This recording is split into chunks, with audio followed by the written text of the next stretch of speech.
Hi there, and welcome to the LGBTQ plus STEMcast, a podcast where we interview LGBTQ plus scientists from different STEM fields from all over the world.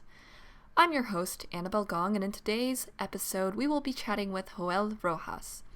Joel is a biology undergraduate student studying at the Universidad de Autónoma de Santo Domingo. In today's conversation, we will be talking all things turtles, living in the Dominican Republic, and being an undergraduate. I hope you enjoy.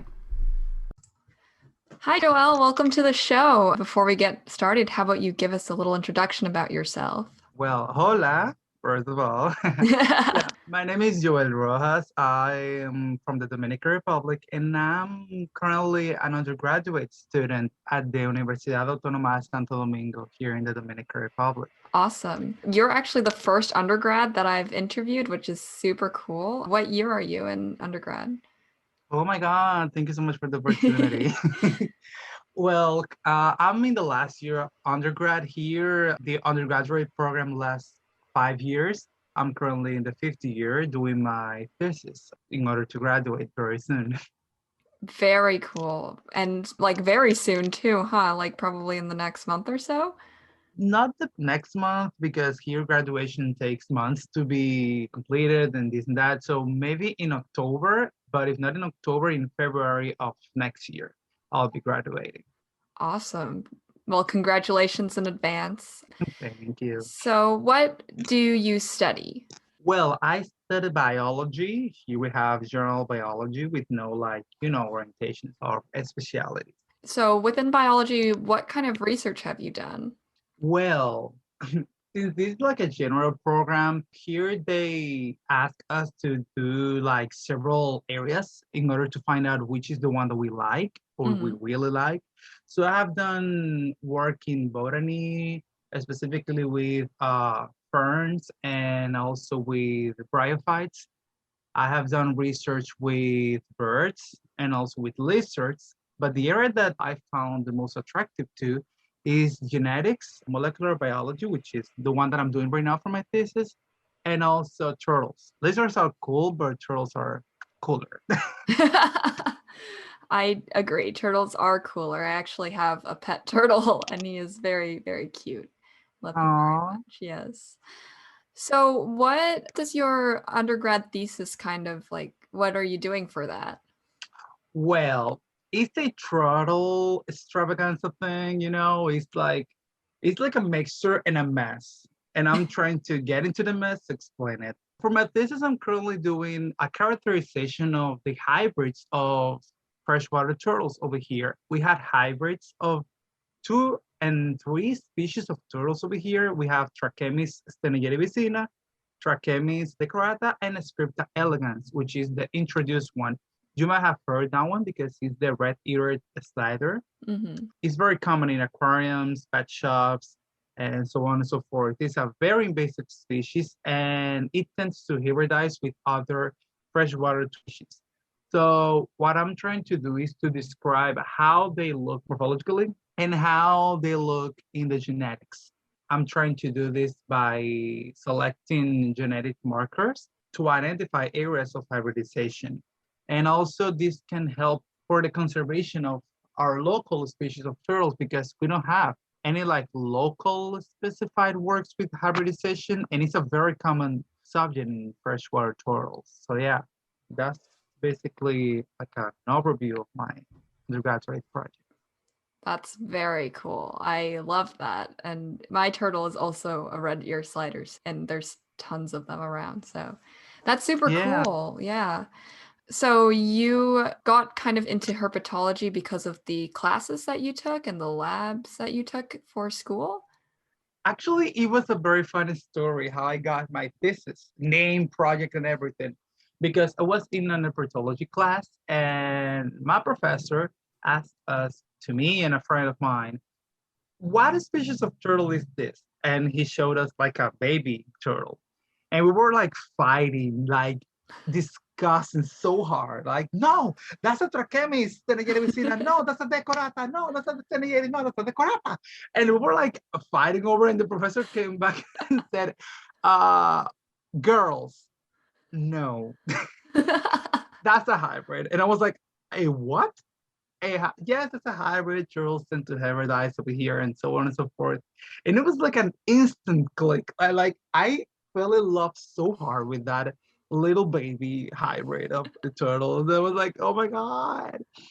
And yeah, after that, I waited for the class to end. I spoke to the professor, which is actually like a regional advisor for freshwater turtles over here in the Caribbean. And he was like, yeah, you can do a thesis about this in a botanical garden next to your house. And I was like, oh, that's interesting. And that's where my thesis was born. And the journey started like 2 years ago when we are over here. Wow.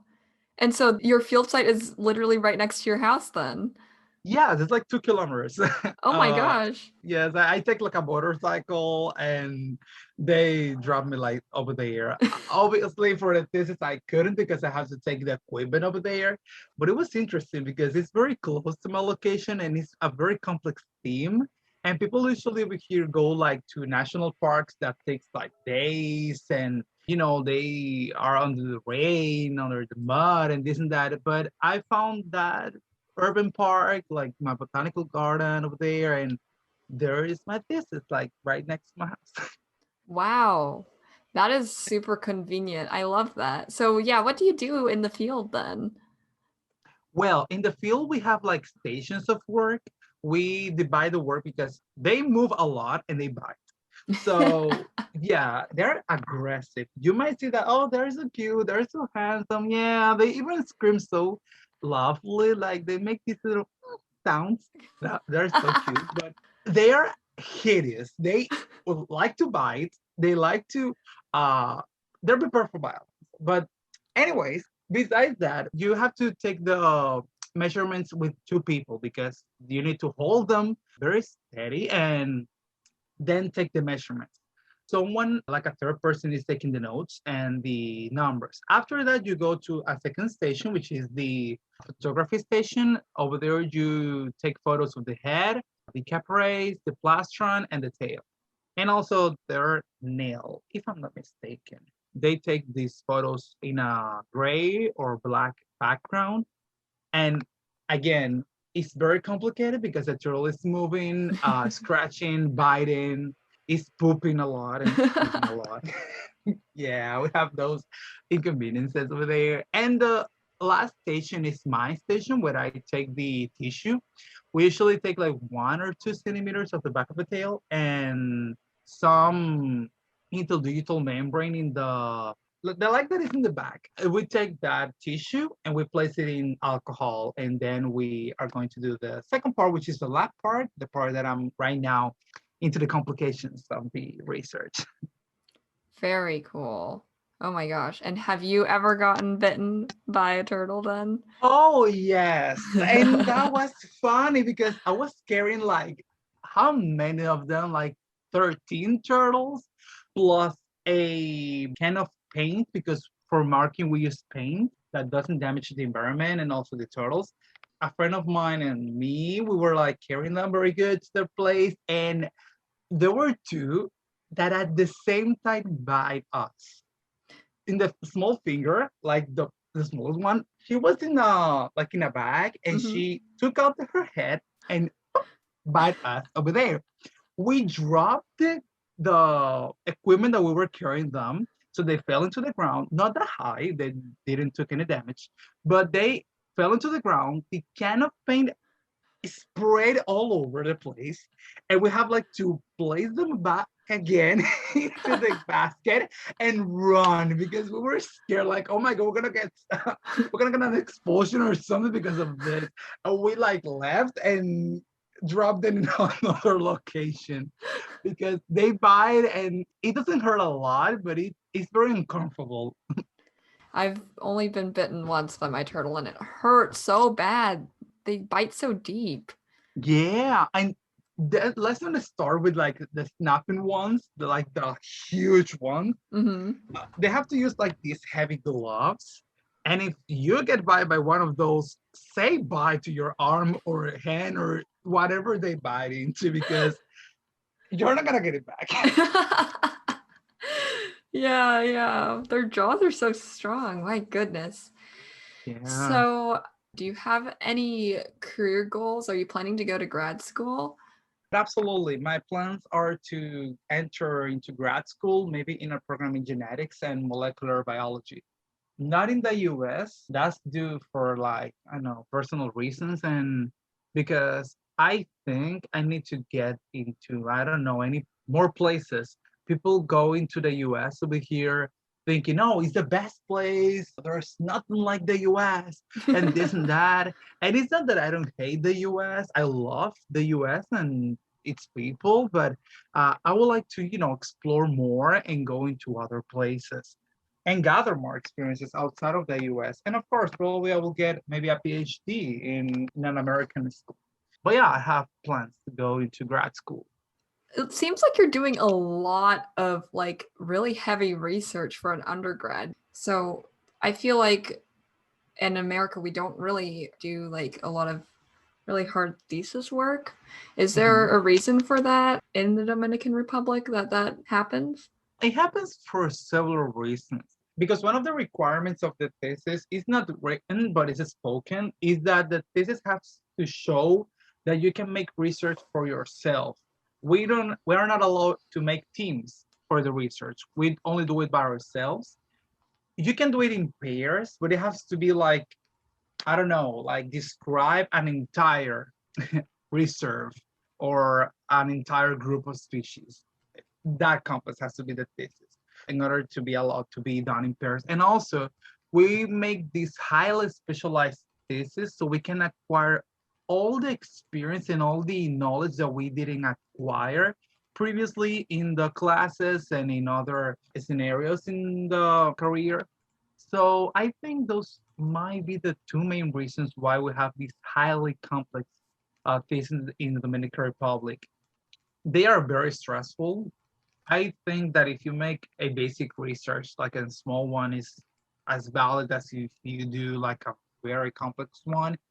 But this also helps us to understand that we have a value because, as you know, that we are in a developing country, sometimes we forget that we can make more things even if we have our limitations, and we don't have the privilege of purchasing equipment or getting to facilities that have more equipment.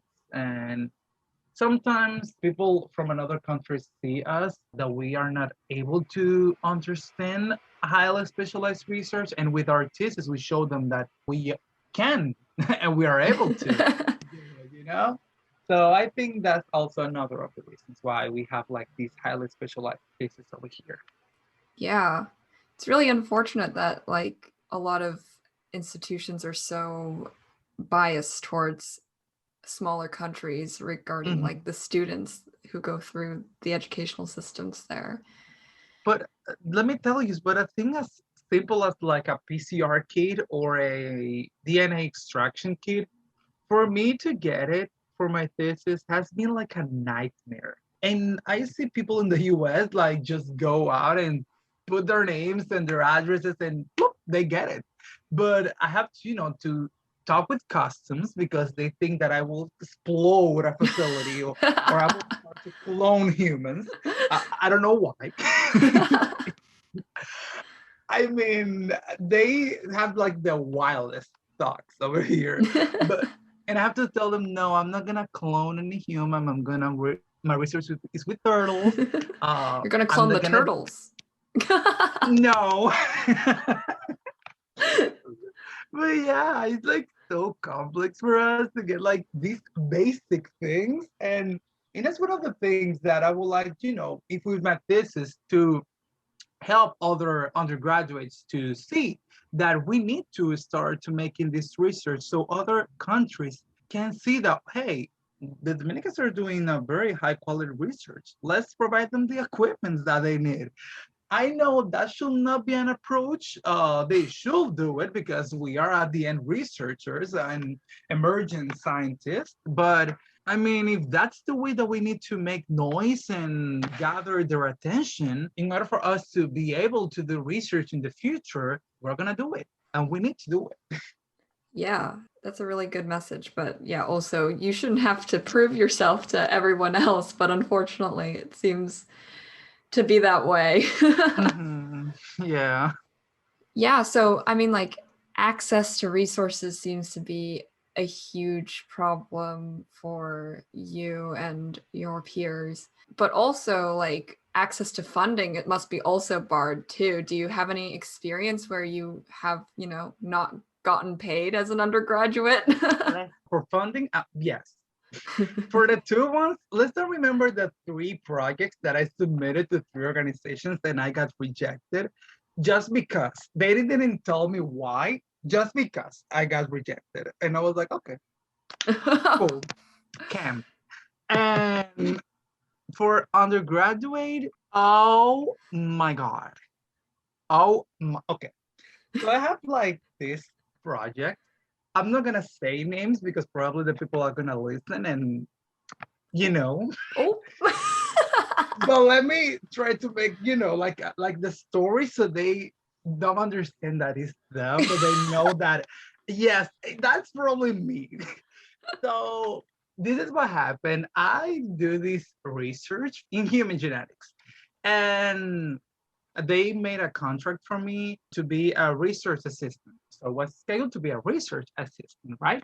Hmm. And the pay for the all the job that I was about to do and the other ones that were unspoken, which is like being basically a PI in the project, was 5,000 Dominican pesos. 5,000 Dominican pesos in the current inflation is less than $100. Oh. Oh no. And the basic things that we need over here are in the middle of 200 and 300 dollars. That means probably 30,000 Dominican pesos. Oh. Uh, so yeah, you understand that I was not being unpaid. I was being heavily underpaid.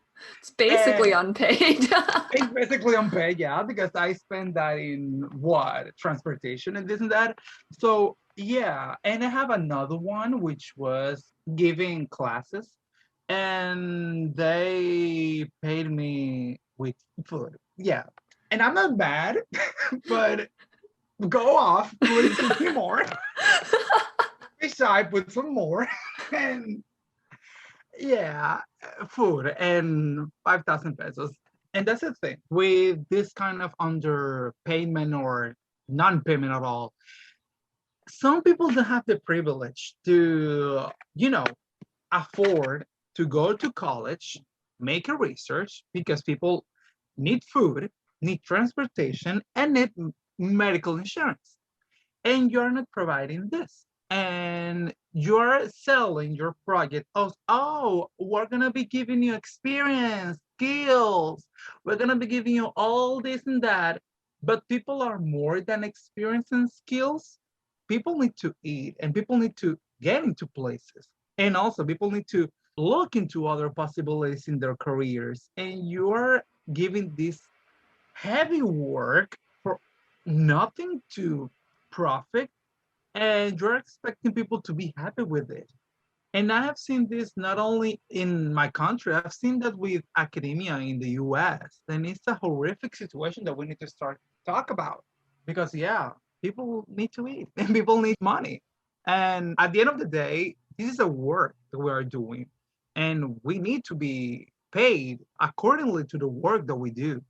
And the work that even that you don't write in the paper, you put the people to do. Because sometimes people say, oh yes, I'm gonna be paying this and that, and you agree to that. And in practice, the work is like three times the one that you had in the agreement. So over there you're underpaid because you're not being paid accordingly to the things that you're supposed to do. And it's especially concerning for, people who aren't financially well off who really need the money. They can't just volunteer their time for career development or Mm-hmm. whatever because they need to also, like you said, they need to eat.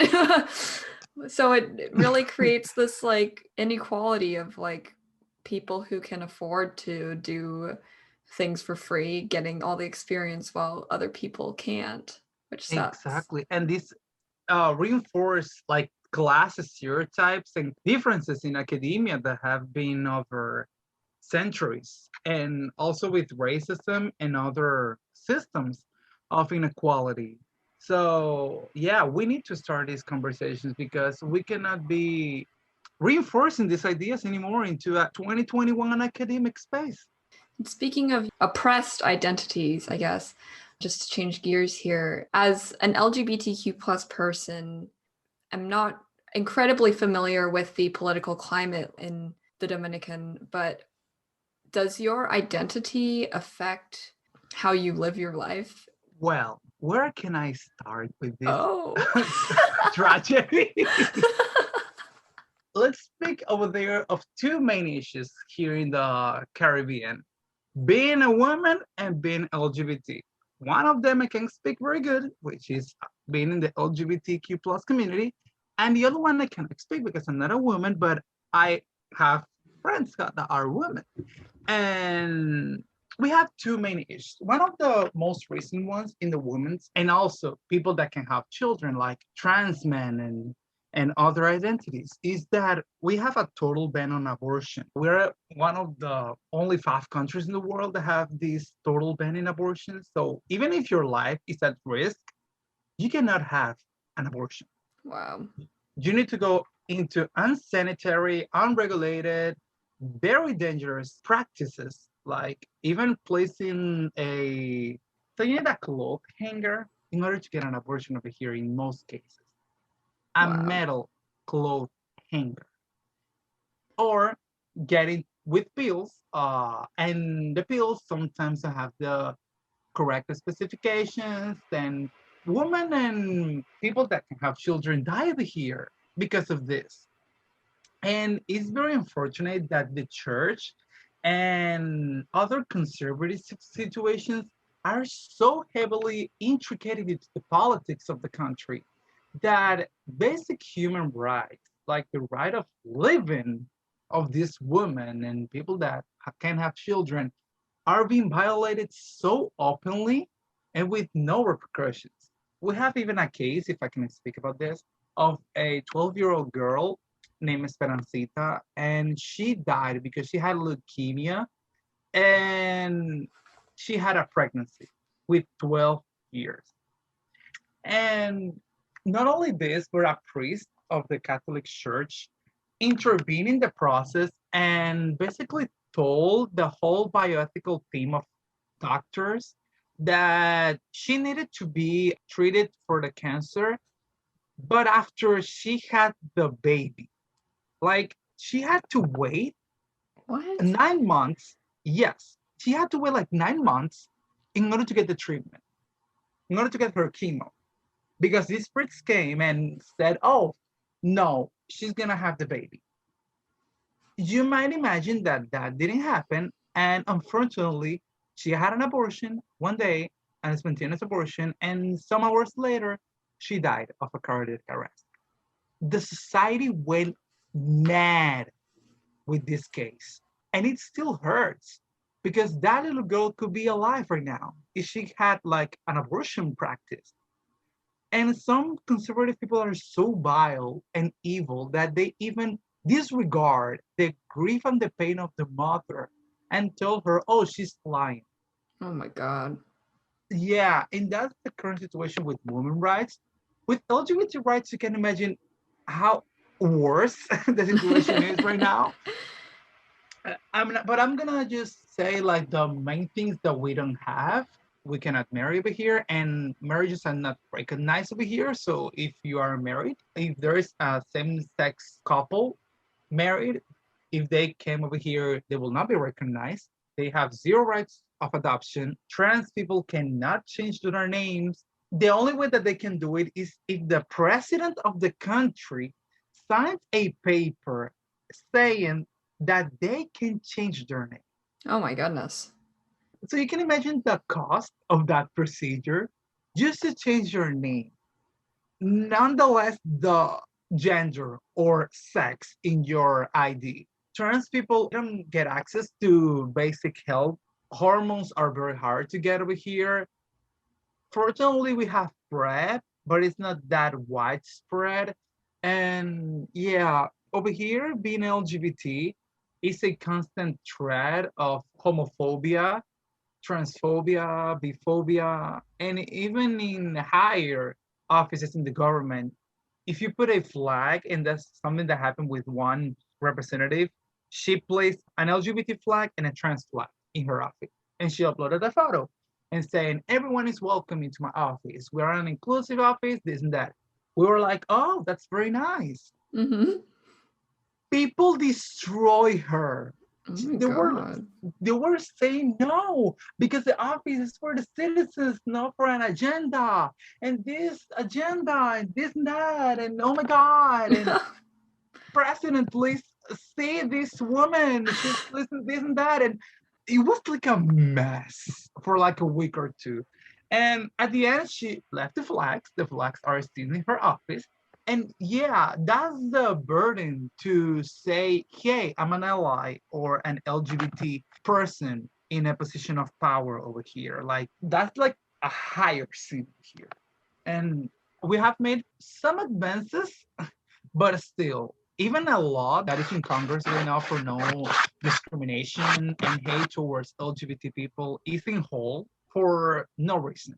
That's the current LGBT experience in over here. And if I place that into academia, Oh no. that's a topic I think that probably is another question. but, What is but it? Yeah, what is it like in academia? It seems like the Dominican politics is pretty based on religion. So you're an LGBTQ scientist. I'm assuming that does not really mix very well with the overall culture. my story is a little complicated with my identity also. I was a conservative. I was like this heavy Christian when I started my career. Mm-hmm. Uh, and it was in the closet. I even hated LGBT people because, oh my God. But in the back, it was, having things with men. So, yeah, it was weird. but I was fortunate that at the beginning, I met a professor, which is openly gay.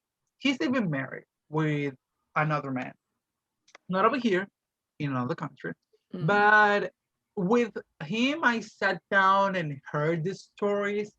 And for his identity, oh my God, he received so much hate for his identity.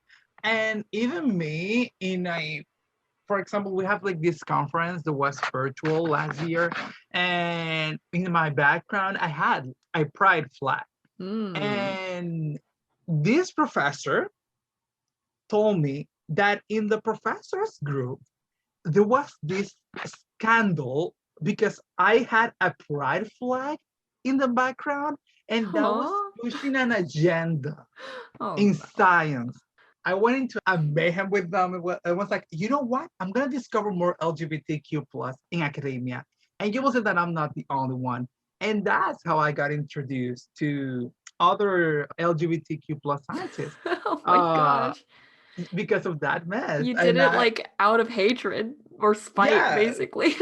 it was like a fight. And I submitted my story to 500 Twitter scientists. Mm-hmm. And that's where I met Felix. And consequently, I met you and I met the podcast. Oh my And, gosh. but yeah, it was out of a hate situation. And also, when I was in the closet, there was this constant like push out of the closet. Like people wanted so bad to expose me out of the closet, because I'm this flamboyant queer boy, and they were like, "Oh no, you're not heterosexual," and I'm like, "Okay, I'm probably not heterosexual, but for this time being, I need to hide my identity because I'm in church and I still need to find out things. And my family is not the most welcoming right now. That was in the beginning of my career. Thankfully, they got better with time due to unfortunate things. I got like a divorce. A divorce. Oh. It was because my parents got divorced that I had the opportunity to get out of the closet because we broke with the church as well because of some hearsays about me and my family. It was like, Wow.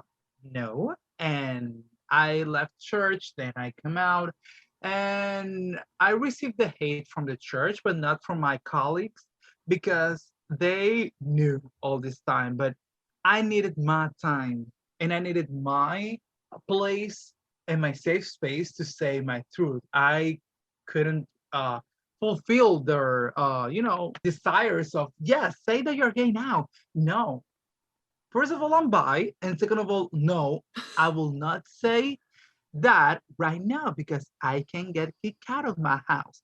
And that's something that happens with a lot of my LGBTQ plus people in STEM over here. They get kicked out of their houses. They're denigrated. People don't listen to their voices as the heterosexual colleagues.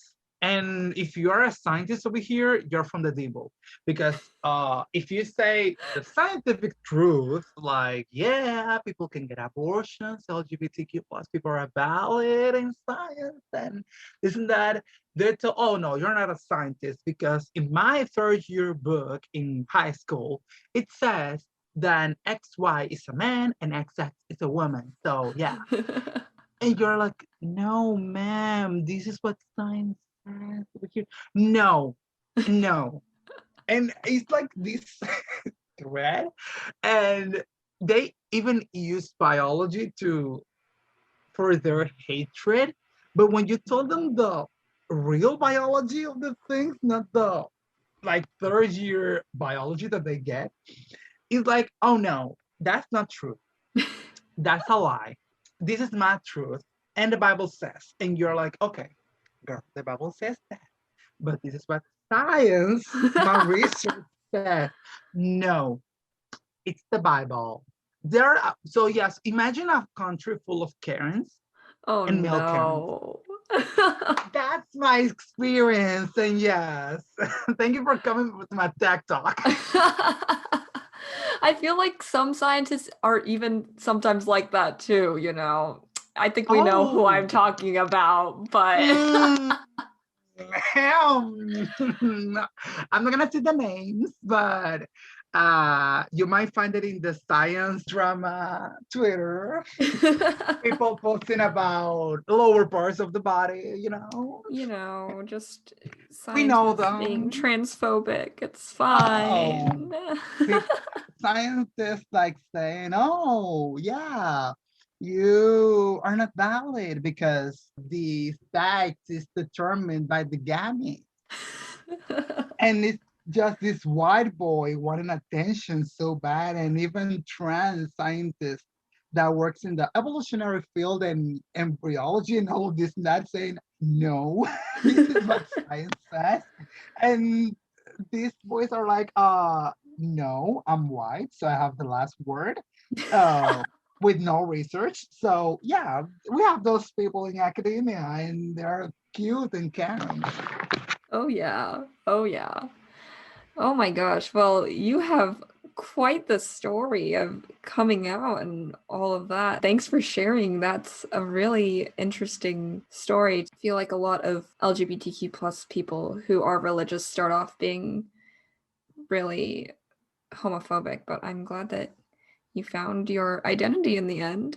And I'm glad that you Yeah. met Felix through it too, and me through it all.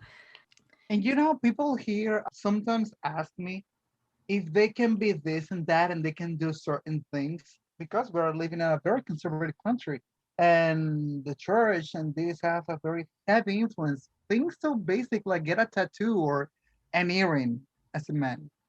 And I'm like, you know what? Share your truth. At the end of the day, if we don't do it, we are going to continue with this cycle of non-visibility. We're going to continue being in the shadows. True warning. Being killed. We're going to continue being, in these horrible situations if we don't show them that we are here and that we are as valid as them. So yes, put an earring, put a tattoo, go into protest, share your experience. You need to be loud with this situation. And things so basic like changing some things in the language. makes people over here mad and angry. And we need to be allowed with this because at the end of the day, this is our life over here and the life of future generations of not only scientists, but LGBTQ plus people here. And this is not a situation that happens only in Dominican Republic. This is a Caribbean issue. There are still some countries over here in the Caribbean that have even prison time. Wow. They don't enforce them, but it's written over there. It's written in their constitutions and it's written there in their laws. And if they want to, they can enforce it and disregard any treaty, any, agreement.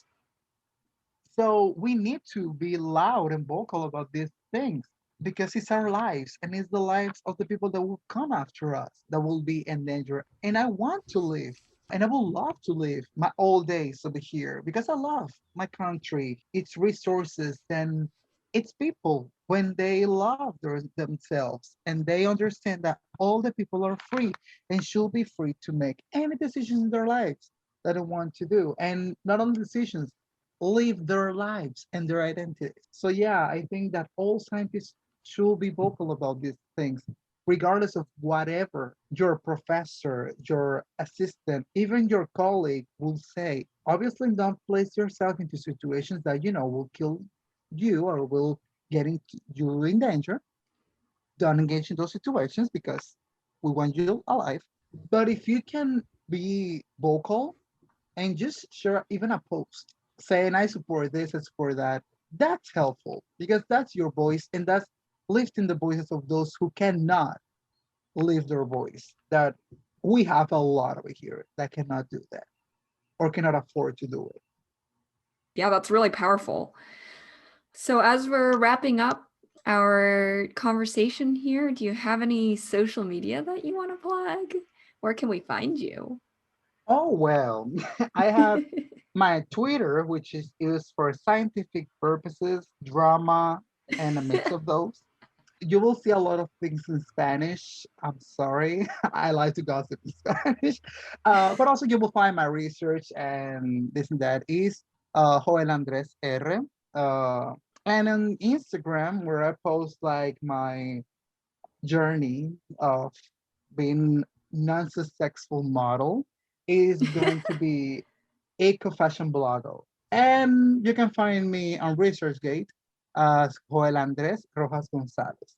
There you can find my research and what I'm doing and my current projects as well. And if you want to help me to find out how I'm going to fix a mess or two, you can write me over there. Awesome. Well, thank you so much, Joel. I had such a fun time chatting with you. I learned a lot today. Your work is really cool, and yeah, thanks so much for being on the show today. Thank you for the invitation. And I hope that more voices here in the region and also Latin America can increase throughout this platform because it's a very good thing that you're doing to engage in these conversations and chatting with people so they can share their truths and problems that we have in academia that we don't talk very often about. So yeah, thank you so much for the opportunity, Annabelle.